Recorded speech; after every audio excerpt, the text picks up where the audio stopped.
Bonjour à tous, bienvenue dans cette petite vidéo consacrée aux déterminants.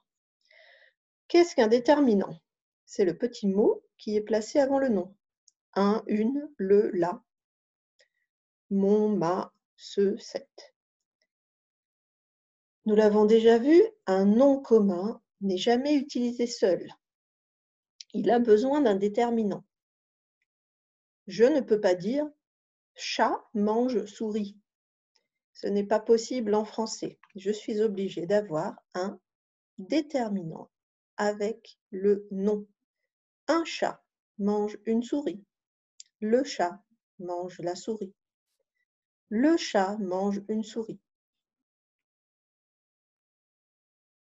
Le groupe nominal, c'est donc le nom, la partie la plus importante, avec autour de lui obligatoirement un déterminant et parfois d'autres informations. Déterminant plus adjectif, déterminant plus proposition relative. Le chat qui habite chez la voisine est blanc. Le nom fournit la plus grosse partie de l'information, mais le déterminant en fournit une également.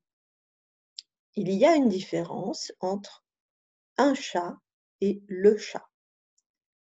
Un chat, cela veut dire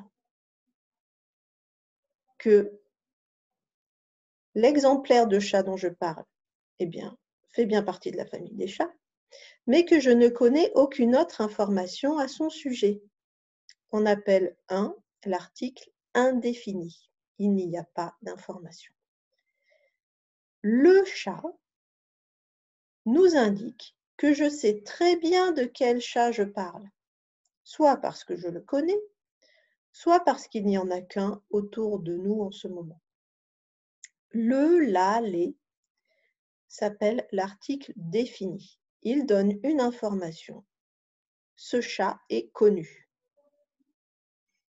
Il y a d'autres déterminants qui fournissent d'autres types d'informations. Ce chat. Cela signifie le chat que je suis en train de montrer du doigt. Ce, cette et ces sont des adjectifs démonstratifs. Un déterminant qui montre du doigt. Encore un autre type de déterminant, mon chat. Grâce à ce déterminant, j'indique la possession. C'est le chat qui m'appartient. Ma, ta, sa, mon, ton, son, notre, votre, leur sont des adjectifs possessifs. Ils donnent une information sur qui possède cet objet. Il y a d'autres déterminants que nous verrons plus tard. Comment choisir tout d'abord entre des et les?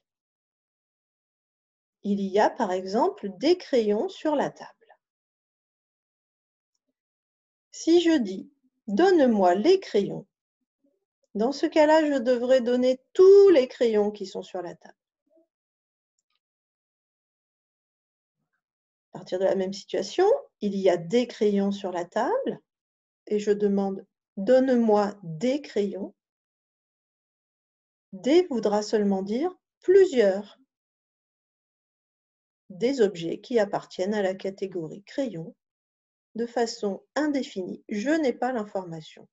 Combien en veux-tu? Je ne sais pas. Pour faire la distinction entre un et le, il y a des crayons sur la table et je demande le crayon rouge. Il est unique.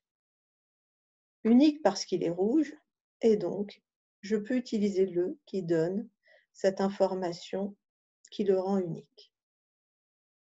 Il est défini. Si je demande « donne-moi un crayon », cela peut être n'importe lequel. Il n'a rien de particulier, il est indéfini.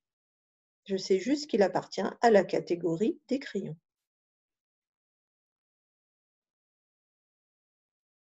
Ce crayon, c'est bien celui que je montre du doigt. Mon crayon, c'est celui qui m'appartient. Mon nom est écrit dessus.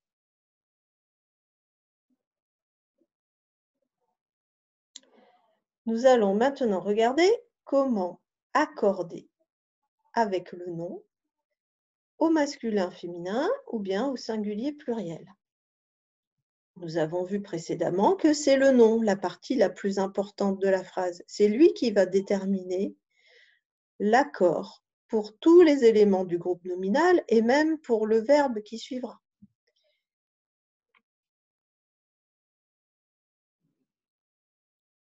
Nous repartons donc du nom.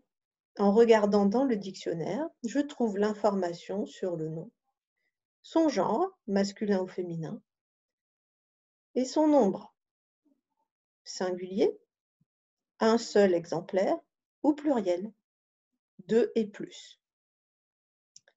Dans certains dictionnaires, le singulier n'aura aucune indication et le pluriel sera indiqué par les petites lettres PL. Le genre et le nombre, on a vu que c'était évident pour certains mots, comme garçon, qui est forcément masculin, fille, qui est forcément féminin. Les gens, on sait bien que c'est un pluriel, mais c'est aussi un masculin. Pour d'autres objets, c'est plus compliqué. Et surtout, si dans votre langue natale, ce n'est pas le même genre. Par exemple, le mot logement est masculin, un logement, mais le mot maison est féminin, une maison, alors que cela représente quasiment la même chose. Il vous faut donc bien connaître le nom avant de choisir votre déterminant.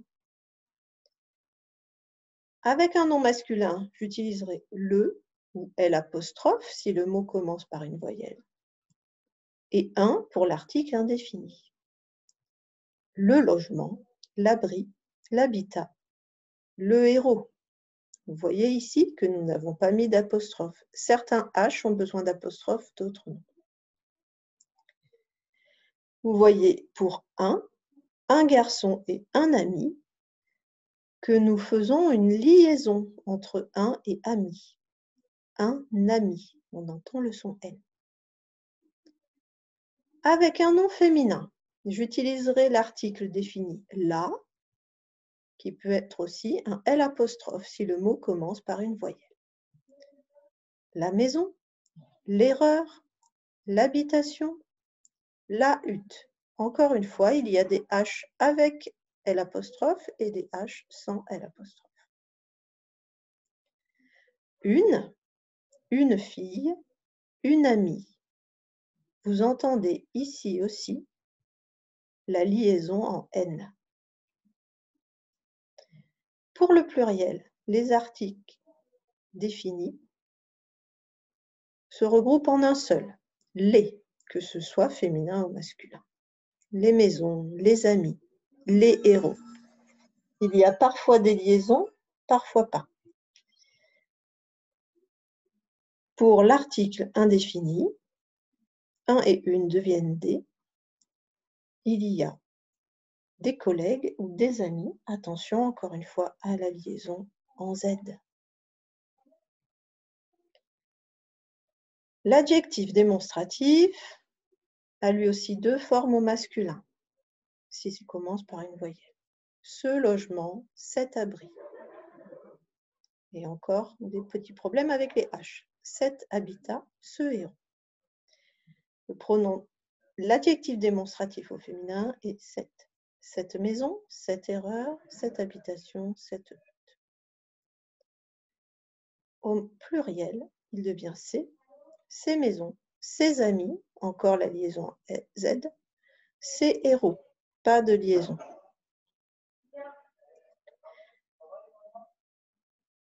Elle travaille à la maison, mais je sais pas, elle travaille.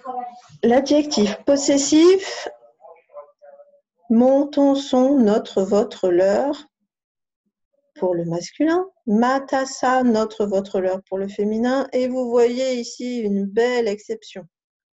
Si un mot commence par une voyelle, on dira quand même mon, ton, son.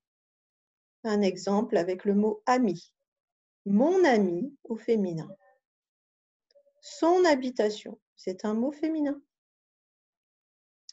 Au pluriel, un peu moins de problème, mais c'est nos voleurs. Et encore une fois, une liaison quand il y a une voyelle. Mes amis. C'est fini pour les déterminants. J'espère que ça vous a intéressé. N'hésitez pas à poser des questions.